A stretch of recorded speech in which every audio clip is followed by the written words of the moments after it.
We are looking at 1inch.io exchange.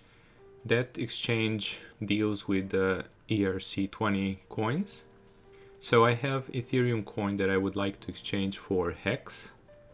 Both, of course, Ethereum is ERC20 and Hex is ERC20 coin. So I can definitely do that on 1inch.io. The other thing that is important about 1inch.io is that it charges no fees. The only fee that is being paid is fee that is basically charged by the network. So the transaction cost that I'm looking at here is at this time $7.68, and that will go towards basically paying network fees to move Ethereum out of my wallet and to move Hex into my wallet. So 1inch is not going to take any extra fee.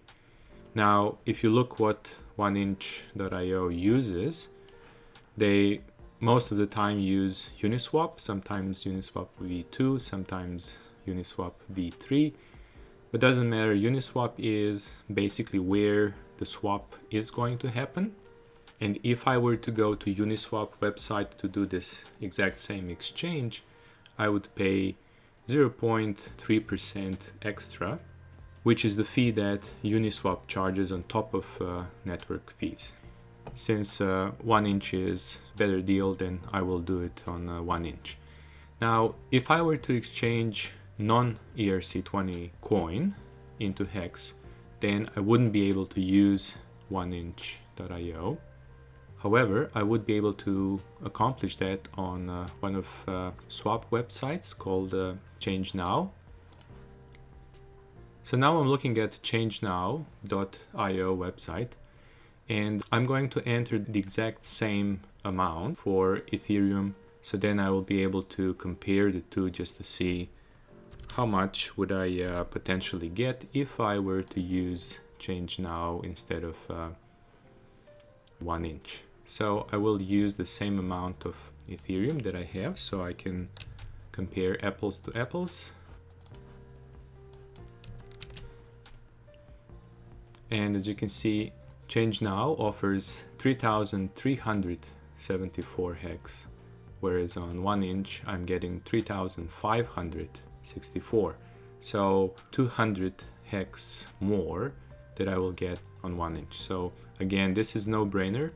I will use 1inch as opposed to using ChangeNow. And besides, I don't have to use ChangeNow. For example, if I were to exchange Stellar into Hex, then I would not be able to do that on 1inch, so I would have to use ChangeNow. So before I make the actual swap, I will click max here just to make sure that I'm using the maximum amount of Ethereum that I can, so I don't get kicked out of the system unnecessarily. The fee is, let's say, almost $6, and Hex price is 5.783 cents. So that's good enough. So I'm gonna hit swap. So now I need to confirm. I don't want to receive Hex to another wallet. I'm gonna keep Hex within the same wallet. I will confirm the transaction through MetaMask. So now I need to also confirm it on Ledger.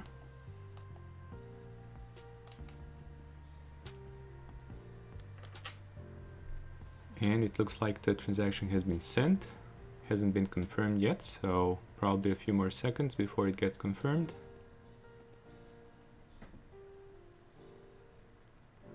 So I'm waiting for confirmation. 99% of the time everything is fine and the transaction goes through. It did happen to me a few times that transaction fails, which is unfortunate because usually the fee is charged even if the transaction fails. So I have to keep my fingers crossed that everything goes through. There's not much I can do. It's just a waiting game now. Okay, so the transaction has been confirmed. It is success. So I'm all good. I can close this dialog box and I can look on MetaMask.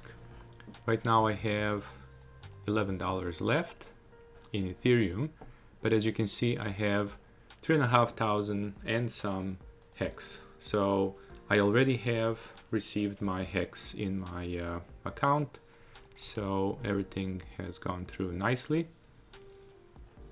And I have the final confirmation with all the details for the transaction. So I have converted or swapped around $205.